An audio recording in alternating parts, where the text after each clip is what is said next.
こんにちは、つんです。物価高が続く昨今、同じものならできるだけ安く買いたいということで、最安値を検索する日々が続いているわけですが、最大 50% オフになる商品も登場するという Amazon プライムデーがついに始まりますね。ちょっと高くて買うのを迷ってるっていうアイテムを狙う絶好のチャンスです。皆さんは何を買う予定ですか？はい、ということで今回はセール対象品の中から私がガチで使ってみて、もっと早く買えばよかったと後悔したアイテムを2つ厳選してご紹介します。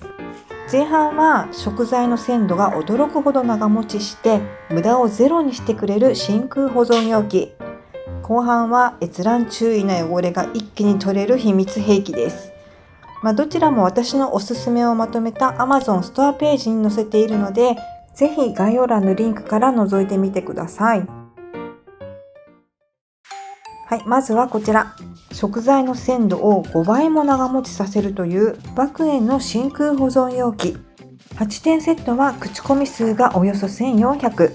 星 4.3 を獲得している大人気の商品です。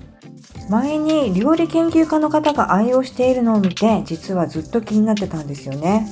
真空保存容器はいろんなメーカーから出ていますが、個人的に一番気に入ったのは真空ポンプが小さいこと。手のひらに乗るぐらいのキューブ型で高さもないので、こういうちょっとした隙間に収納できるのがありがたいです。USB Type-C で充電するタイプ。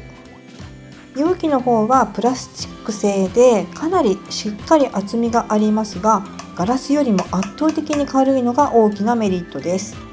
冷蔵はもちろん冷凍も OK、 食洗機も電子レンジも使うことができます。 BPA フリーだそうですよ。特許を取得した二重シリコン設計で、真ん中のバルブを押すだけで密封状態になります。かなりしっかり密封されて軽い力では開きません。さらに真空ポンプを乗せてボタンを押せば、あっという間に真空状態に。真空が完了すると自動で止まってくれます。真空容器ってこの一手間が面倒かなって思ってたんですけど、これがほんの数秒で終わるので全然苦になりませんでした。真空保存が特に便利だなと思ったのは、冷凍保存が難しい葉物野菜が長持ちすること。例えば意外と日持ちがしないベビーリーフ。バクエンはどれぐらい鮮度を保ってくれるのか。できるだけ水分はない方がいいみたいなので、下にキッチンペーパーを1枚敷きました。今回買ったベビーリーフはすでにちょっとしなっとしていて、あまり良くない状態でした。いつもなら慌てて1日で食べきっちゃうところです。はい、そして今回は鮮度を保つポリ袋と比較してみることにしました。ポリ袋は袋の口を結んだ状態で、バクエンは真空状態にして野菜室に入れました。ちょっと使ったので量は減っていますが、3日後の状態がこちら。多少張りは減っているような気もしますが、まだまだ許容範囲。パッケージのままだったらもっと悪くなっていると思います。一番先にドロッとなってしまう紫色のリーフも入れた時とさほど変わっていませんでした。一方、鮮度を保つポリ袋の方はこんな感じ。これはもう食べられないレベルですね。紫色のリーフも張りを失って溶ける寸前です。バクエンと比べると大きな差が出ました。レタスは芯に爪楊枝を3本刺しておくと長持ちしますが、カットしちゃうと日持ちしないんですよね。やる気や時間のない日は洗ってちぎる作業すらめんどくさい。だけどバクエンなら洗ってちぎったレタスもまとめて真空保存。いつでも使える状態で冷蔵庫にスタンバイさせておけます。そして我が家の味噌汁の定番小松菜も、今まではその日の夕食で使う分だけ切って洗ってっていうのを本当毎日当たり前のように繰り返してたんですけど、1袋一気に洗って水気を切ってバクエンで保存しておけば、もうあとは鍋に入れるだけ。毎日やってた洗って切っての作業が1回で終わるので、夕食作りのバタバタがぐっと減りました。ちなみに舞茸などのキノコ類は冷凍の方が栄養価も高まるということで冷凍しています。そして今までは万能ネギも冷凍していたんですけど、解凍した後は水気でべちゃっとしちゃうし、風味が落ちるのも残念だなと思っていました。だけど爆炎で真空保存するようになってからはフレッシュなままお味噌汁や彩りに使えるようになって、食感もシャキシャキ、風味もあって断然美味しいです。冷凍できる野菜といえばブロッコリーもそうですね。今までは使い切れない分は冷凍していたんですけど、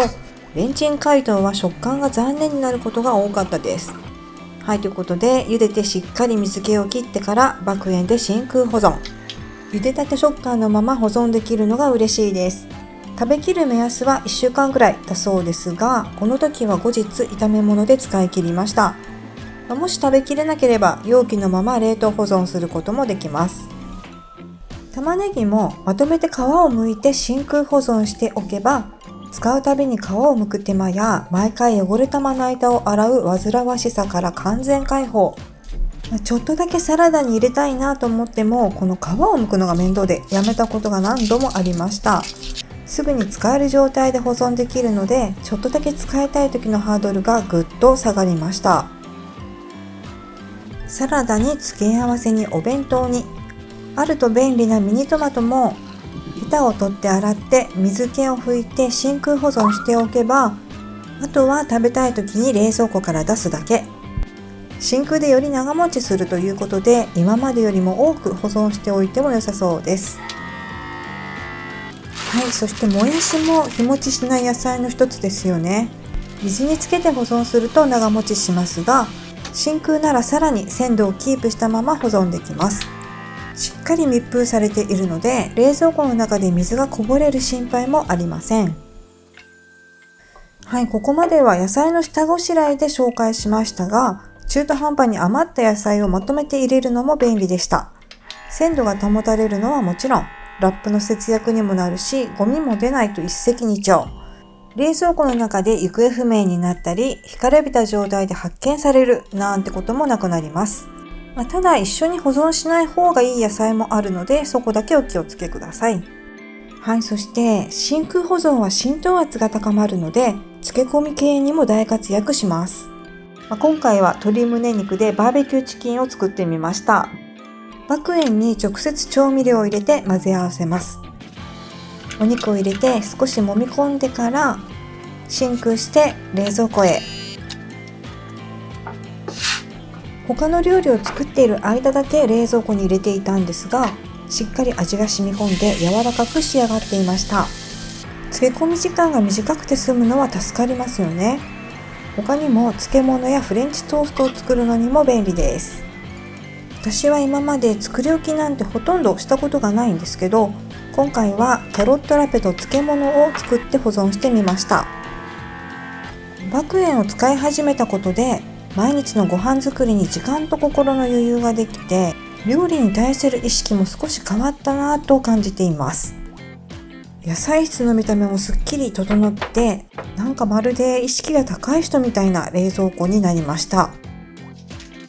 はい、そして皆さんは毎日のお昼ご飯どうしていますか？私は今まで自分一人だと作るのが面倒で、野菜をカットする気も起きず、前日の夕食の残りがない日はつい冷凍食品とかレトルトなどに頼っちゃっていました。気づけば完全に野菜ゼロランチ。見た目も寂しくてテンションが上がりません。それが爆炎ならすぐに使える状態で冷蔵庫に保存できるので、お皿に盛るだけでサラダが完成。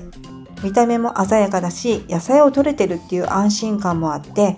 QOL もテンションも爆上がりしました。ちなみに夕飯の残りも爆炎で保存しています。バルブを開けて2分以内なら